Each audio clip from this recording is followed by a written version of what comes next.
অষ্টম শ্রেণীর প্রিয় শিক্ষার্থী এছালদার স্যার ইউটিউব চ্যানেল থেকে তোমাদের সবাইকে স্বাগতম। আজকে তোমাদের একটি নতুন ভিডিও নিয়ে হাজির হয়েছি। গণিত মডেল প্রশ্ন সিলেবাস সহ 2025। এটা হচ্ছে নতুন নম্বর বিভাজন অনুসারে হলিস্টিক রিপোর্ট কার্ড অনুযায়ী 30 মার্কের প্রশ্নপত্র। হ্যাঁ, তোমাদের অষ্টম শ্রেণী ক্লাস 8-এর জন্য, কিন্তু আমি আবার বলছি প্রথম পর্যায়ক্রমে বললাম সেট নম্বর 2। আমি ইতিমধ্যে একটি সেট দিয়ে দিয়েছি যেটায় 15 নম্বরের প্রশ্ন ছিল। এবার কিন্তু 30 মার্কের প্রশ্ন, যেটা তোমাদের সামনের পরীক্ষায় হতে যাচ্ছে। তাই তোমরা তাই যারা এখনও আমার এই চ্যানেলটিকে সাবস্ক্রাইব করনি তারা এখনই চ্যানেলটিকে সাবস্ক্রাইব করে বেল আইকনটি প্রেস করে দাও, যাতে এরকম আরও অনেক ভিডিও তোমরা পেতে পারো। হ্যাঁ, তবে তো প্রথমেই তোমাদের যদি দেখায় যে সিলেবাস 1 থেকে 7 পর্যন্ত, আমি আর ডিটেলস বলবো না। হ্যাঁ, এর কিছু গুরুত্বপূর্ণ কথা তোমাদের শেয়ার করব। নতুন নম্বর বিভাজন অনুসারে হলিস্টিক রিপোর্ট কার্ড অনুযায়ী যে তোমাদের 30 মার্কের পরীক্ষাটি হবে, হ্যাঁ, তাই এখন থেকে কিন্তু তোমাদের একটু অন্যরকম। তোমরা 7-এ পড়ে আসছো, 6-এ পড়ে আসছো, 15 মার্কের প্রশ্ন হেলায় ফেলায় পরীক্ষা দিচ্ছ। এবার 30 মার্কের প্রশ্ন একটু বেশি মনোযোগ সহকারে পড়ালেখায় মন দিতে হবে। তোমাদের টেক্সট বইটি কিন্তু বেশি বেশি করে পড়তে হবে। আর এই টেক্সট বইয়ের আলোকেই আমি তোমাদের আজকে যে প্রশ্নটা দেখাবো, আশা করি তোমরা অনেক উপকৃত হবে। কারণ যে চ্যাপ্টারের প্রশ্ন সেই চ্যাপ্টার বাই চ্যাপ্টার আমি দাগ নম্বর দিয়ে দিয়েছি, যাতে তোমরা বুঝতে পারো, অনায়াসে বুঝতে পারো। ঠিক আছে, যাই হোক, তোমাদের যে 30 মার্কের যে প্রশ্নটি সময় থাকবে কিন্তু 60 মিনিট। ঠিক আছে, এটা তোমরা বলতে পারো ফুললি সুন্দর একটা সাজেশনও বলতে পারো। কারণ এখানে যে যতগুলি নম্বর বা যতগুলো তোমার নিয়মের অঙ্ক দিই, সেই নিয়মের অঙ্কগুলি তোমরা বেশি বেশি করে প্র্যাকটিস করলে তোমরা কিন্তু অনেকটাই কমন পেয়ে যাবে। যাই হোক, অখণ্ড সংখ্যাটি কোনটি? 1/3 নাকি 0 নাকি 4/3 নাকি 7/8? এটা হচ্ছে 0, অর্থাৎ এইটা হবে উত্তর, খ নম্বর। তারপরে মূলদ সংখ্যা, এখানে কিন্তু সঠিক উত্তরটি নির্বাচন করো, যে কোনো 8টি প্রশ্ন দিয়ে দিয়েছি। মূলদ সংখ্যার সংযোগ নিয়ম মেনে চলে কি? মেনে চলে ভাগ। হ্যাঁ, ভাগটা হচ্ছে সংযোগ নিয়ম মেনে চলে। এরপরে 89 ডিগ্রি এর পূরক কোণ কত? হ্যাঁ, 89 ডিগ্রির পূরক কোণ হচ্ছে 1 ডিগ্রি। কীভাবে? আমরা দেখি পূরক কোণ, দুটি কোণের মান এর সমষ্টি যদি 90 হয়, 90 ডিগ্রি হলে দুটি কোণকে পরস্পরের পূরক কোণ বলা হয়। কাজেই তোমার এখানে ঘ নম্বর হবে উত্তর। এরপরে স্কোয়ার প্লাস 4 এর সাথে কত যোগ করলে, হ্যাঁ, সংখ্যাটি পূর্ণবর্গ হবে? 2a মাইনাস 2a 4a নাকি 8? উত্তর হবে 4a। 4a যদি হয় a plus 2a, a plus 2 whole স্কোয়ারের সূত্র আসে। এরপরে a ইকুয়াল -1 হলে a প্লাস 1/a এর মান কত? a প্লাস 1/a এর মান হচ্ছে 1, এটা অর্থাৎ ক নম্বর। এরপরে 1-এর 6, নিচে সন্নিহিত কোণগুলো পরস্পর পূরক। কোনটা পরস্পর পূরক? তা পূরক আমাদের জানতে গেলে একটু আগে বলছি যে দুটি কোণের মান যদি 90 ডিগ্রি হয় তাহলেই তারা পূরক কোণ। তাহলে তোমরা যোগ করে দেখবে, এই যে এটার সাথে এটা যদি যোগ করো তাহলে 90 ডিগ্রি হবে। কাজে গ নম্বর হচ্ছে পূরক কোণ। এরপরে যদি বলি 2 - x কিউব এর বিস্তার কত? সূত্রটা জানতে হবে। a - x হোল কিউবের যে সূত্র সেটা হচ্ছে কি, এই পাশে মাইনাস, মাঝখানে প্লাস, অর্থাৎ খ নম্বর হবে উত্তর। হ্যাঁ, এরপরে যদি 38 ডিগ্রি কোণের সম্পূরক কোণের মান কত? 38 ডিগ্রি কোণ সম্পূরক কোণ। সম্পূরক কোণ মানে কি? অর্থাৎ দুইটা কোণ যদি যোগ করি তাহলে 180 হবে, অথবা যে কোণ দেওয়া থাকবে সেখানে 180 থেকে সেই কোণটা বিয়োগ করবা। তাহলে দেখছো 180 থেকে 38 বাদ দিলে 42 থাকে। কাজে ঘ নম্বর হবে উত্তর। এই হচ্ছে তোমাদের টোটাল প্রশ্ন। এরপরে আমি যেটা তোমাদের একের যেটা 1, সেটা দুটি অঙ্ক থেকে যে কোনো একটি প্রশ্নের উত্তর দিতে হবে। দেখো, হ্যাঁ, অজন্তা হাউজিং কমপ্লেক্সের বর্গক্ষেত্রাকার পার্কের বাইরে চারিদিকে 3 মিটার চওড়া একটি রাস্তা আছে, রাস্তা সমেত। হ্যাঁ, পার্কের পরিসীমা 484 মিটার হলে রাস্তাটির ক্ষেত্রফল হিসাব করি। তাহলে রাস্তা সমেত বর্গাকার পার্কের পরিসীমা 484 মিটার। রাস্তা সমেত প্রতিটি বাহুর দৈর্ঘ্য আমরা জানি, পরিসীমাকে 4 দিয়ে ভাগ করলে একটা বাহুর দৈর্ঘ্য হয় 181 মিটার। রাস্তা সমেত পার্কের ক্ষেত্রফল হবে কত? যেহেতু বর্গাকার, কাজে 121 গুণ 121 বর্গমিটার, 14,641 বর্গমিটার। রাস্তা বাদে পার্কের প্রতিটি বাহুর দৈর্ঘ্য, এর প্রতিটা থেকেই তোমার কিন্তু কি 3 করে চলে যাবে। কাজেই 121 বিয়োগ 2 গুণ 3 অর্থাৎ 115 মিটার। হ্যাঁ, অর্থাৎ এই যে বাহুটা, এই যে এখান থেকে এটা হচ্ছে 115, এটা 115, এরকম করে। কাজে 115, 13,225। রাস্তাটির ক্ষেত্রফল হবে 14,000, এটা থেকে বিয়োগ করলে 1416 বর্গমিটার। আশা করি বুঝতে পেরেছো। এরকমই আর একটা প্রশ্ন অথবা যে কোনো একটি প্রশ্ন। তো আমাদের বাড়ির পাশে পাপিয়াদের হাতেখতের জমি আছে। ওই হাতেখতের জমির দৈর্ঘ্য 48 মিটার এবং পড়ছে 26 মিটার। পাপিয়া তাদের জমির চারপাশে 4 মিটার ছেড়ে বাড়ি তৈরি করবে, হিসাব করে দেখি পাবে কত বর্গমিটার তাদের বাড়ি তৈরি করবে। তাহলে দেখা গেছে দৈর্ঘ্য 48 মিটার, প্রস্থ 26 মিটার। তাহলে হ্যাঁ, এই দুই দিক থেকে যদি 4 মিটার করে ছাড়ে, 4 4 8 যাবে, অর্থাৎ 40 মিটার। সব দিকে ছেড়ে দৈর্ঘ্য প্রস্থ হবে কত, 48 থেকে 8 গেলে 40 এবং প্রস্থ হবে 26 থেকে 8 গেলে 18 মিটার। তো এখন ক্ষেত্রফলের জমির ক্ষেত্রফল 40 গুণ 18, তাহলে দেখা 720 এবং 720 বর্গমিটার তাদের বাড়ি তৈরি করবে, পাবে 720 উত্তর। ঠিক আছে, এরপর 4টি অঙ্ক থেকে যে কোনো একটি প্রশ্নের উত্তর দিতে হবে। আমি একটু বেশি দিয়েছি প্র্যাকটিস করার জন্য। তাহলে দেখো গুণ করে পাই, গুণ এক্স স্কোয়ার ওয়াই স্কোয়ার, গুণ যদি করো এই যে এটার সাথে যদি গুণ করে এটা আসবে, এটার সাথে এই টার্মটা যদি গুণ করে এটা সরাসরিও তোমরা করতে পারতে, আবার এটার সাথে গুণ করলে এই টার্মটা আসবে। অর্থাৎ তারপরে কি করব, তিনটা যদি যোগ করি তাহলে এই টোটাল টার্মটাই হয়। তাহলে যোগ করার পরে যে এই রেজাল্টটা পাবো এবং সবগুলি কাটাকাটি যাবে, কাটাকাটি গেলে তোমরা কী পাবো, শূন্য পাবো, অর্থাৎ উত্তর হবে শূন্য। এরপরে যদি 1 2 5 উৎপাদকে বিশ্লেষণ করো, x square minus 9 minus 4xy plus 4y square, x square minus 4xy plus 4y square minus 9।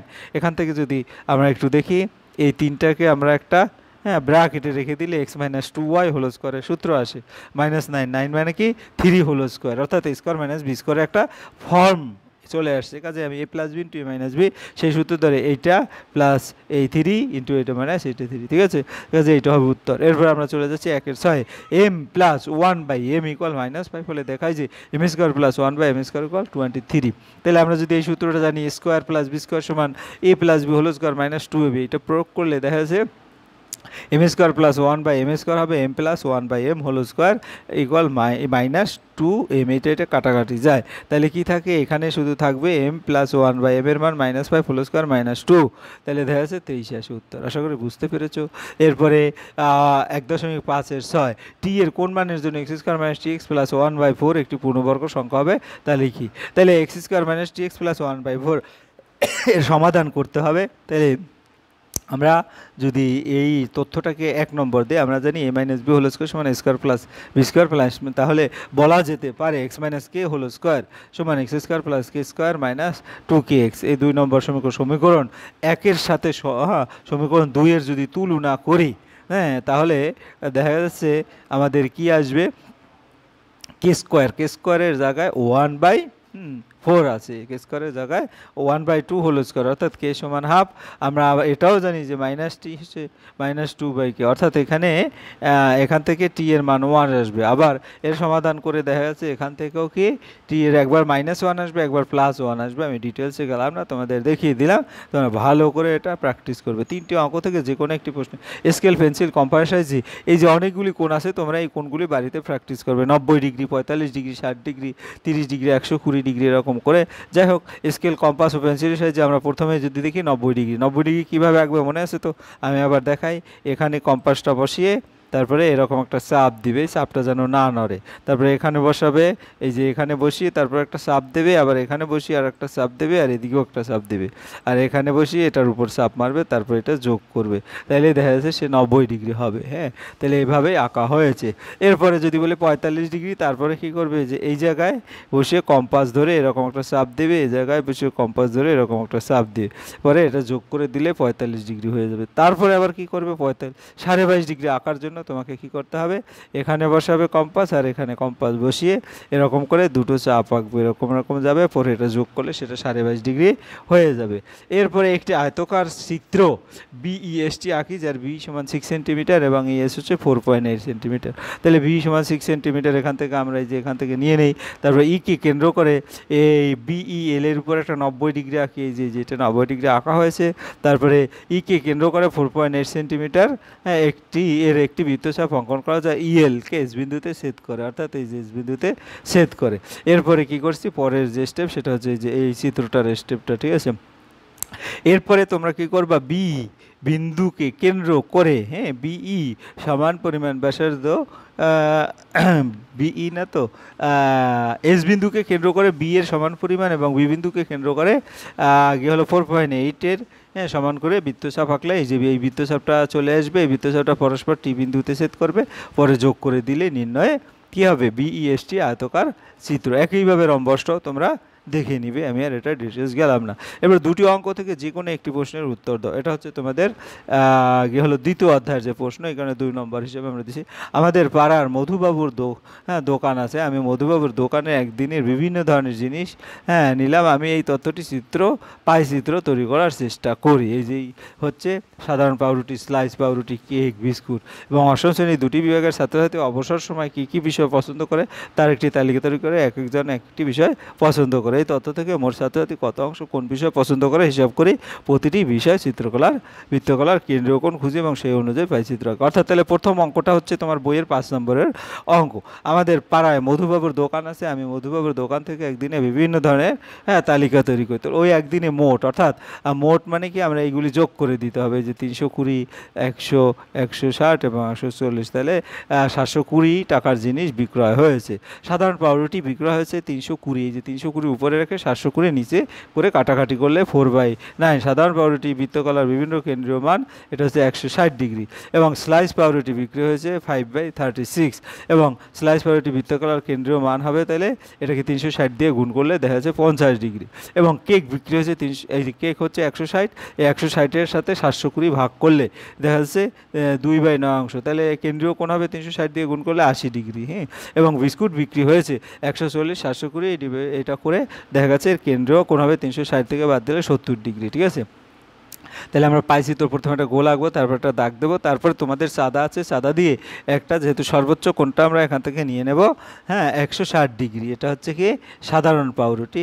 তারপরে বাকি যেটা আছে আমি একসাথে এখানে দেখিয়ে দিই। সাধারণ পাউরুটি 160 ডিগ্রি, 50 ডিগ্রিভাবে চাঁদা দিয়ে তোমরা আঁকবে। আমি আমার একটা ভিডিও আছে দেওয়া, সেই ভিডিওটা ডিটেলস দিয়েছি, সেই ভিডিওটা দেখে নেবে। একসাথে যদি বলি সেটা এরকম একটা চিত্র হবে। ঠিক আছে, এরপরে 6 নম্বর বা 2-এর 2 যেটা আছে, এখানেও কিন্তু সে একই এরকম প্যাটার্নে অঙ্ক দেয়, তাই আমি দুটো দিয়ে দিয়েছি, যে এখানে টোটালটা যোগ করবা, যোগ করার পরে অংশ হিসেবে গুণ করে আবার কিন্তু এভাবে সুন্দর করে তোমরা প্র্যাকটিস করবে। এরপরেও কিন্তু 4 নম্বর দিয়ে দিয়েছি। 4 নম্বরের কি বলেছে, পঞ্চম শ্রেণী বার্ষিক মূল্যায়ন শুভম বিভিন্ন বিষয়ে যে নম্বর পেয়েছে তার মোট নম্বরের তালিকা লিখলাম। এই যে লিখলাম, এই তথ্যটি পাইচিত্র প্রতিটি বৃত্তকলার কেন্দ্রীয় কোণ। তাহলে তোমাকে পাইচিত্র অঙ্কন করলে দেখা যাচ্ছে তোমাকে কি করতে হবে, আগে 15, 20 এই যেটা আছে সেটা তো লিখলাম, মোট হচ্ছে 100। তাহলে 100 যদি হয়, তাহলে 100-র মধ্যে আমরা যে পাই চিত্রটা আঁকার জন্য এখানে 54 ডিগ্রি, 72 ডিগ্রি, 108 ডিগ্রি, 54 ডিগ্রি এবং 72 ডিগ্রি এভাবে করব। তারপরে এরকম একটা পাই চিত্র এঁকে দেব। আমি চলে যাচ্ছি পরে 3 নম্বর অধ্যায়ের শূন্যস্থান পূরণ করো। 2/9-এর সাথে ড্যাশ যোগ করলে ড্যাশ পাবো। এরকম করে বেশ কয়েকটা প্রশ্ন আছে, তোমরা উত্তরগুলি দেখো। অর্থাৎ এখানে প্লাস থাকলে মাইনাস লিখবা, মাইনাস থাকলে প্লাস লিখবা। এতর সাথে এত যোগ করলে মাইনাস প্লাস হয়ে যায়, এই কারণে আবার মাইনাস। এতর সাথে কত গুণ করলে উল্টে, তারপরে এতর সাথে এত গুণ করলে 1 পাবো।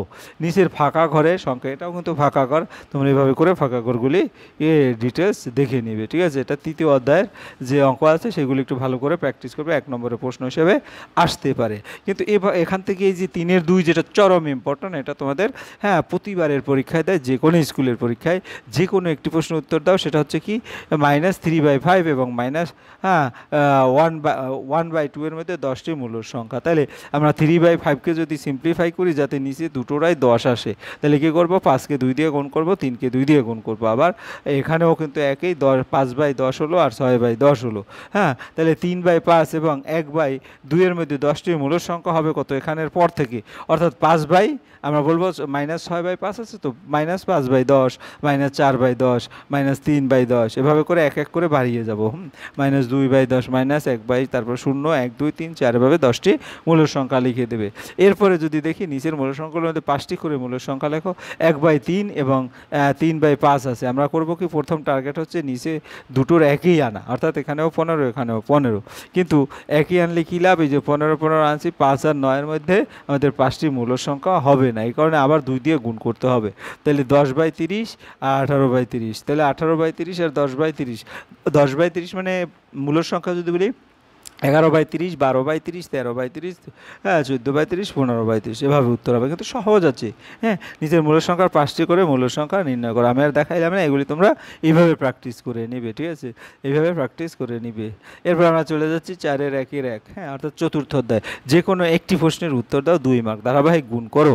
ধারাবাহিক গুণ তো তোমরা জানোই যে এটার সাথে এটা গুণ, এটার সাথে এটা গুণ, আবার 1-এর সাথে এটা গুণ, 1-এর সাথে এটা গুণ, এভাবে গুণ করলে এই রেজাল্টটা পাবো, আর এই বাকি যেটা আছে সেটা থেকে যাবে। আবার কিন্তু এটার সাথে এটা গুণ, এটার সাথে এটা গুণ, এটার সাথে এটা গুণ, হ্যাঁ, এভাবে গুণ করে করে তোমাদের যে রেজাল্টটা আসে সেটা এরকম আসবে, ঠিক আছে। আশা করি বুঝতে পেরেছো। সরল করি, দেখো একবারে সহজ সরল, হ্যাঁ সরল। এটার সাথে এটা গুণ স্কোয়ার বি স্কোয়ার, এটার সাথে এটা গুণ স্কোয়ার সি স্কোয়ার, এরকম করে তোমার ফাইনালি 0 চলে আসলো, ঠিক আছে। এরপরে দেখো 6টি অঙ্ক থেকে যে কোনো দুইটি প্রশ্নের উত্তর দাও, অর্থাৎ দুইটি, একটু বেশি দিয়েছি তোমাদের প্র্যাকটিসের জন্য, যাতে সকল অঙ্ক প্র্যাকটিস হয়ে যায়। তাহলে কি প্রশ্নটা দেখি, দুটি সংখ্যার গুণফল এত, একটি সংখ্যা এত হলে অপর সংখ্যা কত, অর্থাৎ এটা ভাগ করতে হবে। তাই ভাগ করার ক্ষেত্রে 3x² আর 3x আছে, এখানে 3x² বানাইতে গেলে কি করতে হবে, শুধু x দ্বারা গুণ করতে হবে, অর্থাৎ এই x দ্বারা এই 3x + 2কে গুণ করলে 3x² + 2x পরে বিয়োগ করবো, +2 দ্বারা করলে অর্থাৎ ভাগফল অপর সংখ্যা হবে x + 2। এরপরে একটি অঙ্কে ভাজ্য এবং ভাজক আছে, ভাগফল ও ভাগশেষ নির্ণয় করো। নর্মালি ভাগ, তাহলে এখানে x² আছে, x⁴ বানাইতে হলে x² দ্বারা গুণ করতে হবে, এই কারণে ভাগফল x² লিখে যে মানটা আসে সেভাবে কিন্তু তোমরা ভাগ করে নিবে। আশা করি বুঝতে পেরেছো। এই পরের ভাগটাও কিন্তু এতকে এত দিয়ে ভাগ, এই ভাগটাও তোমরা কিন্তু সে একইভাবে করে ভাগফল ভাগশেষ। হ্যাঁ, এরপরে এই যে ভাগগুলি সেটা হচ্ছে কাটাকাটির ভাগ, তোমরা উপরে নিচে যেখান থেকে হোক কাটাকাটি করে ক্যালকুলেশন করবে, ঠিক আছে।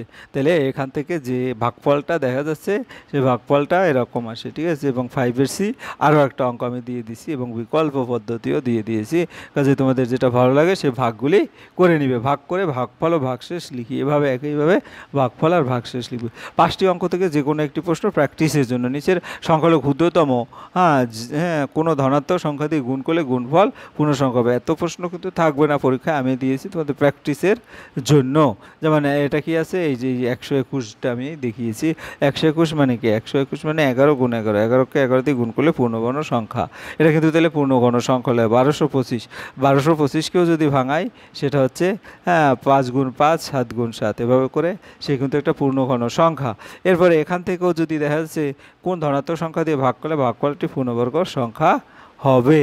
তাহলে এখানে দেখা যাচ্ছে আমরা যদি 6700, আমরা যদি এইটাই দেখি, এইটা 6750, তাহলে এটাকে ভাঙালে কত, 3টা 5 হয়, 3টা 3 হয়, একটা 2 থাকে, অর্থাৎ এটাকে 2 দিয়ে ভাগ করতে হবে। হ্যাঁ, কাজেই 2টাকে যদি বের করে দেওয়া হয় তাহলে একটা পূর্ণগণ সংখ্যা হবে। আবার 675, 5 × 5, 3 × 3, এখানেও কিন্তু কি আছে, এখানে 3³ আছে ঠিকই, কিন্তু 25 দ্বারা ভাগ করলে ভাগফল পূর্ণগণ সংখ্যা হবে। নিচের পূর্ণগণ সংখ্যা ও মৌলিক উৎপাদক পদ্ধতি বিশ্লেষণের ঘনমূল করি। তাহলে দেখা যাচ্ছে এটা জোর আছে, পরপর 2 দিয়ে করবে, জোর থাকবে 3 দিয়ে করা হয়েছে, তাহলে কয়টা 2 আসলো, এখানে 3টা 2, 3টা 3, 3টে 3, ঠিক আছে। এভাবে করে তাহলে আমি 3টে 2 এর গুণফলের একটা ঘনমূল, এই যে অর্থাৎ টোটালটার ক্ষেত্রে একটা একটা করে নিয়ে ঘনমূল হবে 18, ঠিক আছে। তাহলে উত্তর হবে 18-এর ঘনমূল, ঠিক আছে। এরপরে কিন্তু একইভাবে তোমার নিচের পূর্ণ সংখ্যাগুলো মৌলিক উৎপাদক বিশ্লেষণ করে আর একটা অঙ্ক 15,625, এটাও সেই একইভাবে দেখানো আছে, তোমরা দেখে ভালো করে ক্যালকুলেশন করবে। 4টি অঙ্ক থেকে যে কোনো একটি প্রশ্ন, এখানে সমাধান x + 1/x = 5 হলে x³ + 1/x³, এটা হচ্ছে। তাহলে x³ + 1/x³ যদি আমি ভাঙাই, অথবা তোমার x + 1/x³ এর সূত্র যদি করি, x³ + a³ + b³ 3ab × a + b, এই সূত্র অনুসারে ভাঙালে দেখা যাচ্ছে x³ + 1/x³ 125, আর এই কারণে 3 × 5 আর এটা কিউব করলে 125 হয়, 125 থেকে 15 করলে 110, উত্তর হবে 110। এত এর প্রমাণ করার চেষ্টা করি 2x³ তাহলে এটা দেওয়া আছে, এটা 2/3 দ্বারা উভয় পক্ষকে যদি গুণ করা হয় তাহলে 3x + 1/2x = 6 আসবে। হ্যাঁ, তারপর উভয় পাশে হোল কিউব করবো, উভয় পাশে হোল কিউব করলে দেখা যায় 3x³ হোল কিউব করলে 27x³ আসে, তারপর 1/ এটা হবে 8x³, এভাবে করে ডান পাশে নিয়ে নিলে 216 থেকে 27 গেলে 189 থাকে। এভাবে তোমরা নর্মালি ক্যালকুলেশন করবে। এই অঙ্কটাও তোমরা দেখে নেবে আমার যে কোনো একটি দুইটি বলেছিলাম। এরপরে দেখো এখানে ক্ষেত্রে কি হচ্ছে, এটার সাথে এটা গুণ করবে, এই গুণটা হচ্ছে কি তোমার সূত্রের গুণ। হ্যাঁ, সূত্রের গুণ a কিউব মাইনাস b কিউবের সূত্র। এরপরে আবার a cube plus b cube into a cube minus b cube করলে a to the power 6 64 b to the power 6 এরকম আসলো। ঠিক আছে, a প্লাস 9/a ইকুয়াল 3 হলে a কিউব প্লাস 27 এর মান কি হিসাব করি, এটাও কিন্তু সেই একইভাবে তোমরা দেখতে পাচ্ছ ক্যালকুলেশনটা এভাবে করে নেবে। 3টি অঙ্ক থেকে যে কোনো একটি প্রশ্নের উত্তর দাও। এটা কিন্তু উৎপাদক। হ্যাঁ, এই যে 16কে ভাঙাইলে এটা এখান থেকে কী কমন যায়, 2a কমন নিলে 8a cube x cube plus 27 হয়। 8কে 2ax হোল কিউব করা যায়, আর 27y কিউবকে 3y হোল কিউব।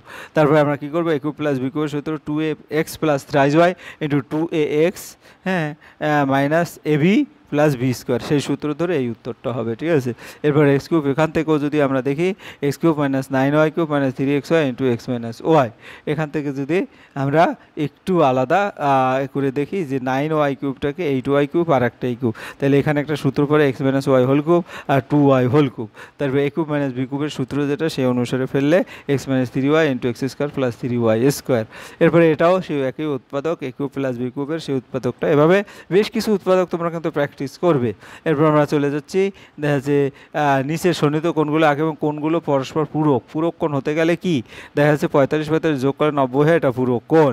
আবার 30 ডিগ্রি 120 ডিগ্রি পরস্পর পূরক বা সম্পূরক কোণ নয়, কারণ 30 আর 120 যে কোনো একটা যোগ করলে অর্থাৎ 190 অথবা 120 আসবে না। নিচের কোণগুলো দেখি এবং কোন কোণ দুটি পরস্পর পূরক কোণ লিখি। 71-এর পূরক কোণ হচ্ছে 59 ডিগ্রি, তারপরে তোমার 47-এর পূরক কোণ হচ্ছে 43 ডিগ্রি, 64-এর পূরক কোণ হচ্ছে 26 ডিগ্রি, এবং পরস্পর পূরক কোণগুলো হলো এটা, এটা এবং এটা। ঠিক আছে, যাই হোক, এরপর আমরা নিচের কোণগুলো দেখি এবং কোণগুলো পরস্পর সম্পূরক কিনা তা দেখি। তাহলে এখানে 3টি অঙ্ক থেকে যে কোনো 47-এর সম্পূরক কোণ হচ্ছে কি 133, আর 68-এর সম্পূরক কোণ হচ্ছে 122। এভাবে সম্পূরক কোণ কেন 180 থেকে বাদ দিলে সেগুলি সম্পূরক কোণ হয়। যাই হোক, এরপরে কি আছে, ছবি থেকে এক্সের মান নির্ণয় করি। ছবি থেকে এখানে এক্সের মান দেখা গেছে এটা থ্রাইস এক্স, এখানে 80, এখানে এক্স। এভাবে তোমরা ভালো করে দেখবে, আমাদের ভিডিওটা এমনিতেই অনেক বড় হয়ে গেছে। যাই হোক, পরিশেষে তোমাদের বলবো সকল চ্যাপ্টারের যদি এভাবে নিয়ম বেসিস তোমরা ভালো করে বারবার প্র্যাকটিস করো, তাহলে তোমাদের অঙ্ক পরীক্ষা খুবই ভালো হবে বলে আমার বিশ্বাস। পরিশেষে বলবো, তোমরা যারা এখন আমার চ্যানেলটাকে সাবস্ক্রাইব করো না, প্লিজ প্লিজ প্লিজ চ্যানেলটাকে সাবস্ক্রাইব করে বেল আইকনটি প্রেস করে দাও। ভিডিওটি দেখার জন্য অসংখ্য ধন্যবাদ। ভিডিওটি ভালো লাগলে লাইক কমেন্ট শেয়ার করতে ভুলো না। আজ এই পর্যন্ত, ধন্যবাদ সবাইকে।